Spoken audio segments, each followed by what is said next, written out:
Chapter 4. Battling Belladonna.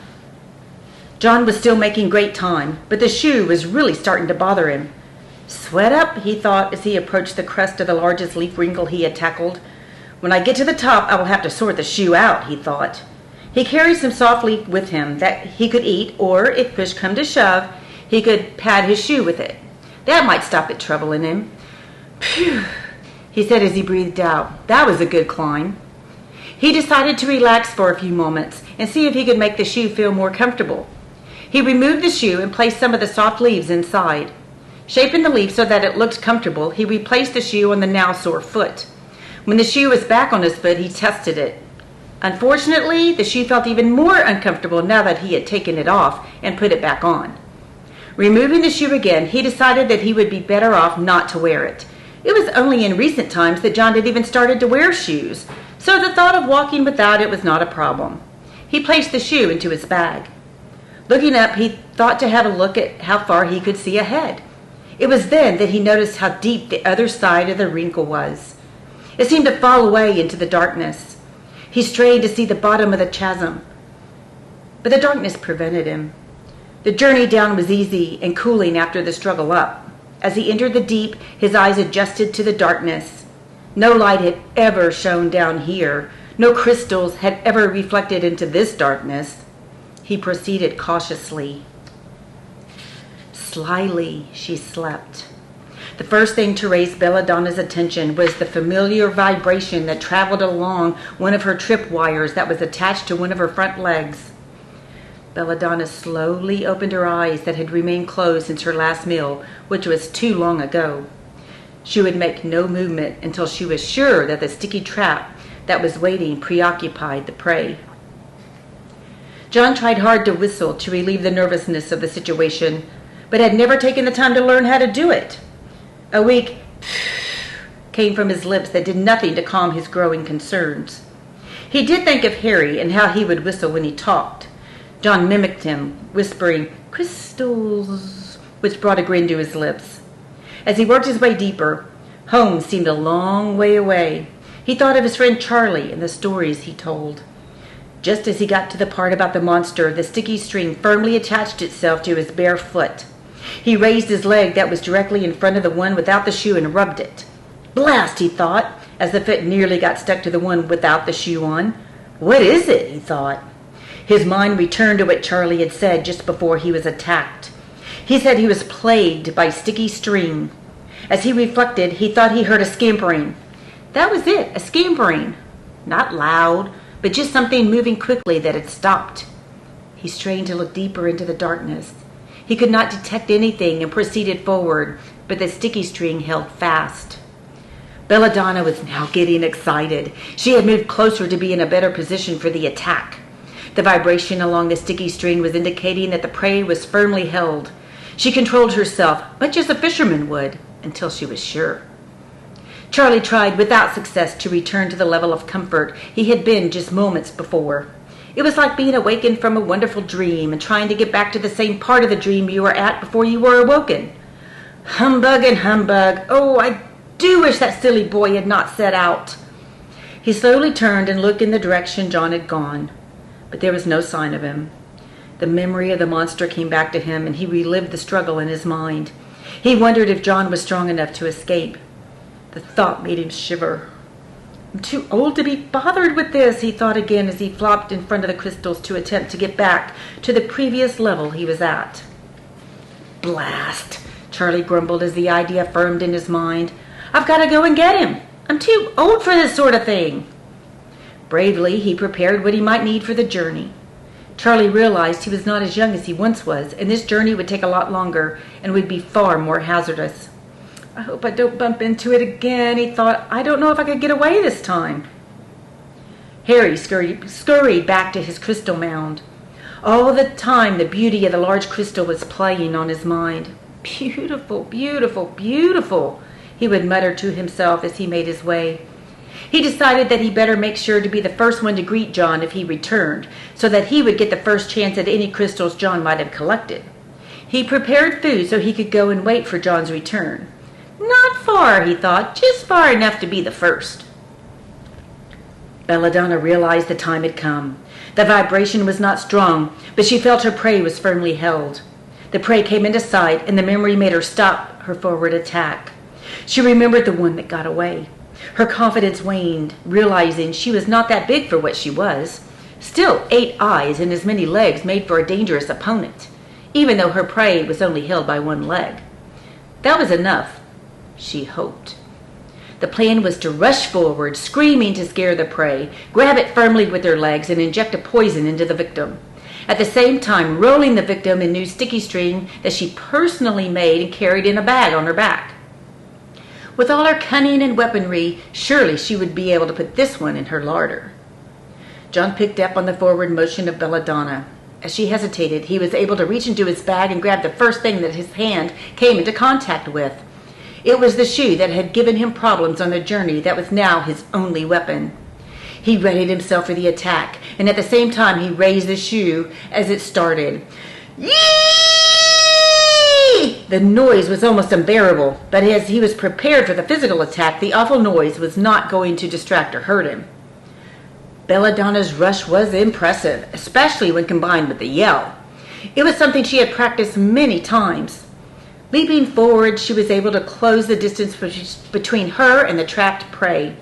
She again sprang forward 3 times the length of her body and landed on John's back. At that moment, she realized how firm he was. Oops, she thought, there's not a bit of fat on this one. John was in shock as his reactions came into play. Like a prize bull at a rodeo, he started to rise up off the ground and twist his body whilst in the air. It was only the sticky string holding his foot that prevented him from doing a complete somersault. Belladonna held firm as the upward acceleration lifted her and the prey high into the air. It was not the upward motion that was the problem. It was the sudden stop that released her grip and threw her heavily to the leaf surface. Laying on her back with her legs flying in the air was not the way that she had planned the capture of John. John realized he had dislodged her and quickly turned and faced his opponent. It was the monster that Charlie had described. Maybe not quite as big as he said, but definitely the same one. 8 bloomin' eyes and as many legs, Charlie had said. What proceeded next was a very dangerous dance. Belladonna quickly righted herself and scuttled to the left as John's glare followed her every move. She stopped, then she feigned another left move and then a right, but did not move forward at all. John was wishing he could just relieve the grip of the sticky string, and he would have charged forward and proceeded to bash Belladonna with the shoe. He frantically rubbed at the trapped leg with one of his spare legs, but he could not release himself from the sticky string. His best defense was to face his opponent, and at the moment when she next attacked, clobber her with a well-placed hit. She feigned a left move again, but then scurried to the right, and at the moment before she thought John had realized her intentions, jumped forward into the attack. She screamed again as she started her forward motion. This time John raised high and caught her in mid-air.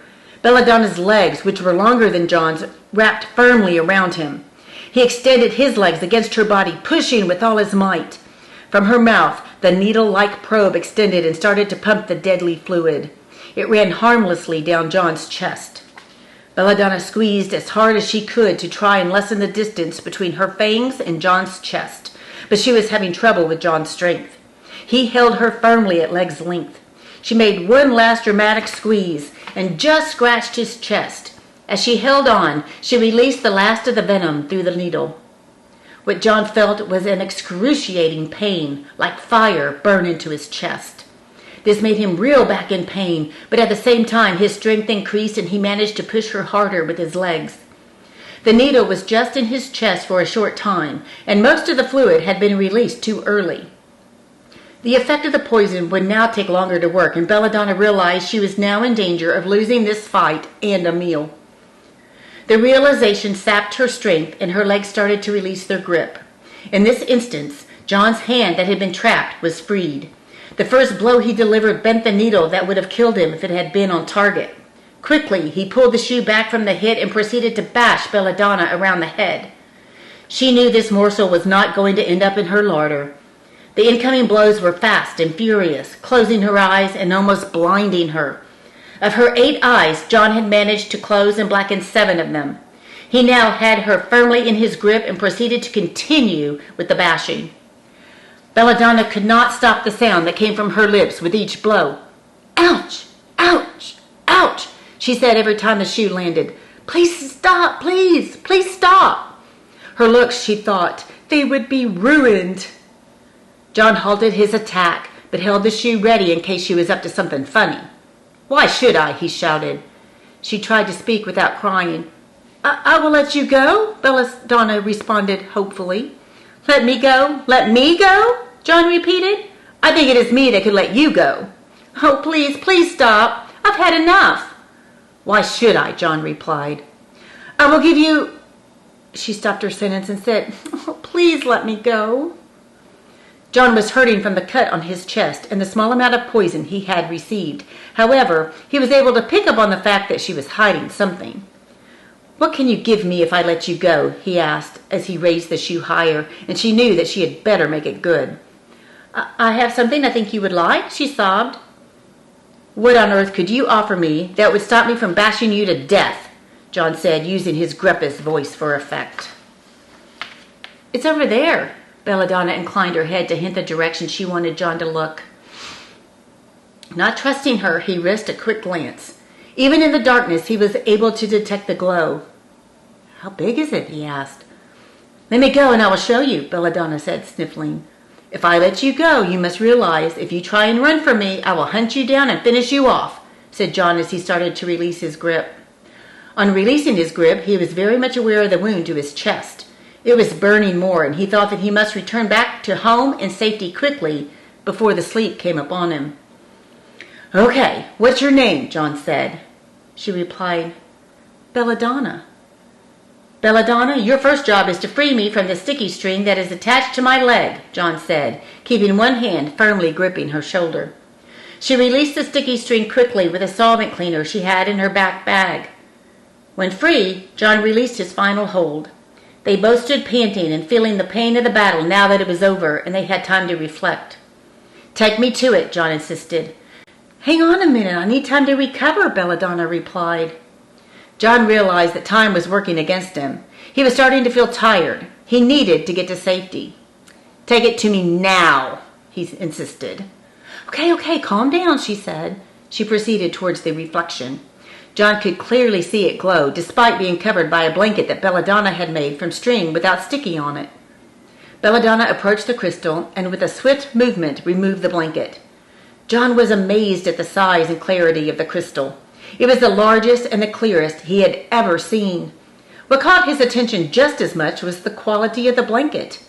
It was thick but light, and it slowly fluttered as she let it drop to her side. "Beautiful, isn't it?" Belladonna said. "Yes, it is. I will take it as well. Did you make it?" said John. "What, the crystal?" Belladonna asked. "No, the blanket," John replied. His focus was on the blanket and the shimmer of it. It was so light and glowing like it had been woven from silver thread. He pushed forward and with his shoulders nudged Belladonna back away from his booty. He laid the blanket out and placed the crystal inside. Lifting the crystal and the blanket, he placed it on his back. Without even a goodbye, he started back up the slope towards the top of the wrinkle that he had come down from. Sideways first, watching carefully until he was safely out of range and the reach of the deadly Belladonna. He headed home. Belladonna watched as he climbed higher and higher. When he was out of sight, she had time to reflect. She dragged herself toward her lair. Once there, she looked into her mirror. Her reflection made the tears flow freely from her many bruised eyes. She grabbed the needle that had been bent in the battle and tried hard to straighten it. She forced it straight, but as soon as she let go, it would spring back to the bent position. This just increased her sadness that continued for the rest of the day.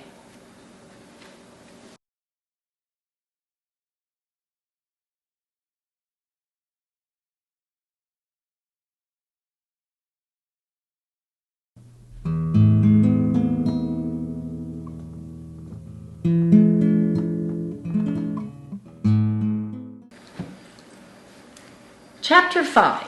The Rescue. Harry was troubled. He wanted dearly to be sure that he was the first one to meet John on his return, but he realized it was a risk to wander too far from the community. The urge to be the first to meet John outweighed his fears, and he started to pack anything he thought John might swap for a crystal. He looked hard amongst his things he had collected over the years for something he no longer considered of any value. He would pack and unpack things, saying to himself, he might take this, and I don't need it anymore. Then he would think about it and convince himself that he might need it in the future and decide to keep it. As it ended up, he had successfully packed the biggest load of junk he could lay his hands on, convinced that he could talk John out of a crystal of far greater value.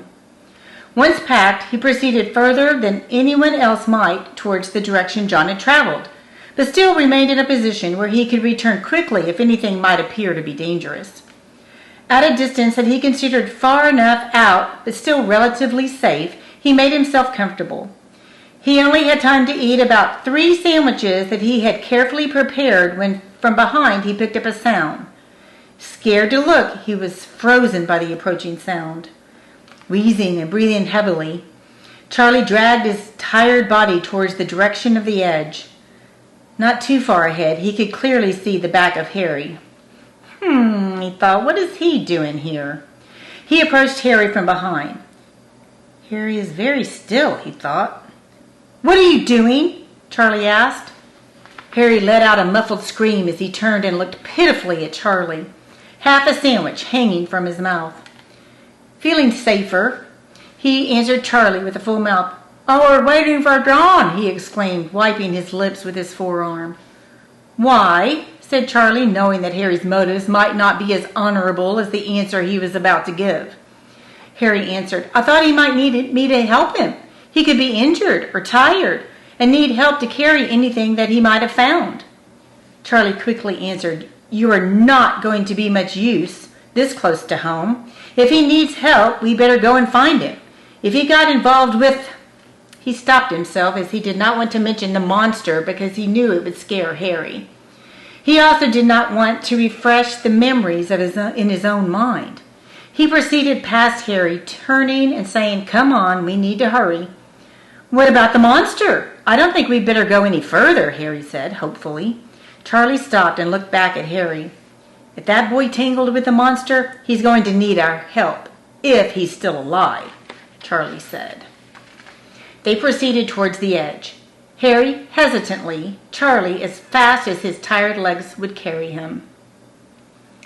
John was suffering badly as he fought the poison.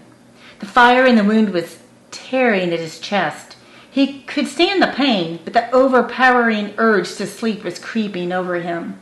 As he climbed towards the summit of the wrinkle, the crystal weighed heavy on his strong shoulders.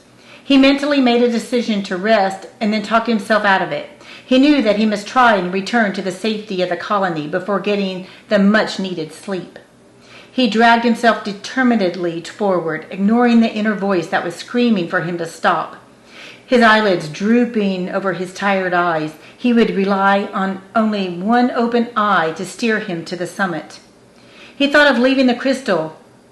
The thought of leaving the crystal was not on his agenda. Slowly, the summit came into reach. Dragging himself to the top, he allowed the sleep to come upon him.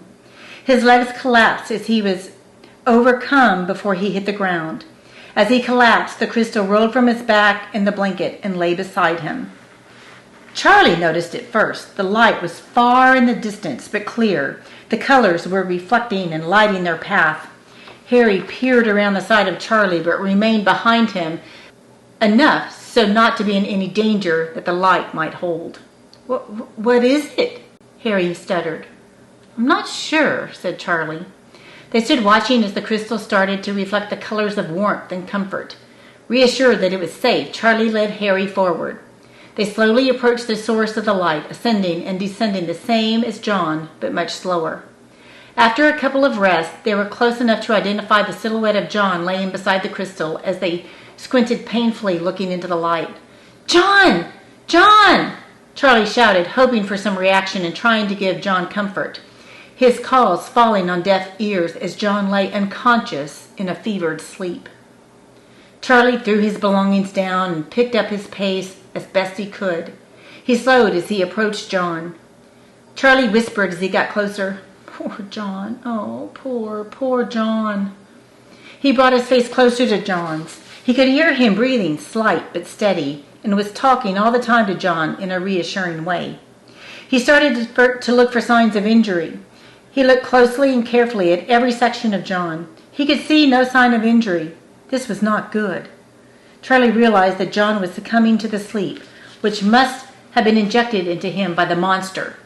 No one was sure how long the sleep would last, as normally the affected one was not allowed to wake. He decided Harry must help him to get John back to the community. As Charlie turned, he could see the crystal mesmerized Harry. "Harry, come here and help me with John," Charlie said. Harry ignored the instruction and continued to stroke the crystal. "Harry!" Charlie called in a raised voice.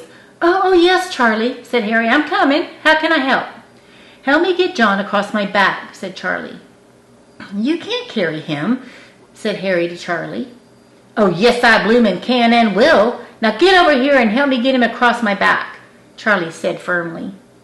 Harry assisted Charlie, and when John was safely in place for the journey, he turned to the crystal. Quickly, he raised the crystal with both hands, kissed it like one would a child, and proceeded to lead the way for Charlie to get John back to safety. After many stops, they finally reached the community. Several of the other caterpillars rushed forward and offered help. Charlie was thanking them and taking them up on the offer. Harry, rejecting the help, insisted that he would carry the crystal to the safety of his patch by himself. Although exhausted, he carried the crystal to its destination. Placing it softly down, he said, "There, my little beauty. Home, sweet home." Charlie followed those who were carrying John. "Be careful," he would say. He directed them to lay John in front of his crystal mound. As they laid him down, they placed him on his side and made him comfortable. Charlie took the blanket that Belladonna made and started to cover John. Then he noticed a small, inflamed scratch on John's chest. "Ah, that's where it got him," he mumbled. Telling the other caterpillars that had gathered to stand back and give John some air, he walked to where he kept some leaf for food. He placed a handful into his mouth and started chewing it. When it was nicely chewed, he removed it from his mouth and placed it upon the wound, telling the gathering that the chewed leaf would help to remove the poison. The crowd finally started to thin. A few of them stayed, hoping to hear John's story of his journey to the edge firsthand. Charlie thought it was a fine time to tell them again about his journey and fight with the monster. He also included the bit about how Harry and him had found John and were guided to him by the light of the crystal. He emphasized how large and powerful the crystal was, brighter and clearer than any previously found. One of the caterpillars that stayed asked Charlie where the crystal was now. Charlie glared as the thought of the crystal's location formed in his mind. He did not answer the question he'd been asked. He was very unhappy about the total lack of concern for John that Harry had shown, making a mental note that his time with Harry would come. Harry lay in front of the crystal, staring deep into the clarity and colors. He felt totally content, with not a care in the world. "This is the best," he thought, even greater than the crystal that John had traded with Tim. The thought of that crystal no longer made him angry. As time went by, the chewed leaf started to have a healing effect on John. He first awoke for a short time and seemed to still be in battle with Belladonna, shouting and shaking, but not making sense. Charlie comforted him with words and a soothing stroke, and then John would seem to drift back into the sleep. It was clear by those who were watching that John was trying to regain his consciousness. The periods between the sleep and his delusional awareness became more frequent. When he finally awoke and was aware, he looked totally exhausted.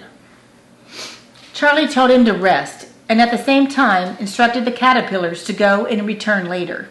"He needs to rest," said Charlie. It was not long before John had recovered enough to stand and start eating. Once he started to eat, his strength returned, and you could hardly tell that he had been near death so short a time ago. The fitness that beat Belladonna was also what allowed him to recover so quickly and completely. John started to wear the blanket that Belladonna had made around his shoulders. He looked noble, almost like a superhero. The journey had aged him slightly. Not too old, but the sort of older look that a young person would get. Charlie finally agreed to let John tell his story to the crowd that had gathered again for the telling. Ahem, ahem, Charlie said as he drew the group's attention. "I feel that John is recovered sufficiently to tell you about his journey." He turned and looked at John and beckoned him forward. John was not one for crowds, and the thought of having to tell his story scared him more than a return match with Belladonna. As he passed Charlie, he asked quietly through the side of his mouth, "Where's Harry?" "Don't you worry about Harry. He is my problem," said Charlie. Harry was still lying in front of the crystal he had just carried back. He heard as caterpillars passed that John had recovered and had every intention of going to visit with him. He was sure John would love to hear how brave he was in rescuing him. He even gathered more rubbish, just in case John wanted to trade. Inside, he felt John would just give him the crystal to him. After all, he had saved him. This reasoning, though, was not enough to draw him away from the glow of the crystal. Unfortunately, he thought, John will have to wait. John started his story with the wrinkles. He described the distance he could see between the leaves. He told of the cooling effect of going down the leaf. Then he started to tell the bit they all wanted to hear. They all drew closer to him, so close in fact that Charlie at one point stopped the telling and asked them to stand back. "Get back, come on, get back, give John some room," he ordered. John stopped until given the nod to continue. He described the sticky string and how well it held, showing at the same time how he rubbed his leg with the other foot. As he described the first time he laid eyes on the monster Belladonna and what she looked like, the crowd went silent. He then described the attack and the awful shock when she landed on his shoulders. He told how he had thrown her off of his back, hunching over to give a visual description. When he got to the bit where he had held her, he raised high onto his rear legs. The crowd could see that he was not the John that had left for the edge. His cloak was glowing. He looked beautiful, powerful, and muscular. They listened with admiration and awe. John was starting to enjoy the telling, watching the mood of the crowd changing with the volume and intensity he put into certain parts. He was playing the crowd and could clearly see the enjoyment that Charlie was getting from his tale. His fist flayed as he punched in the air to describe the terrible beating he gave Belladonna with a shoe. He had them laughing when he told of how she had offered him freedom.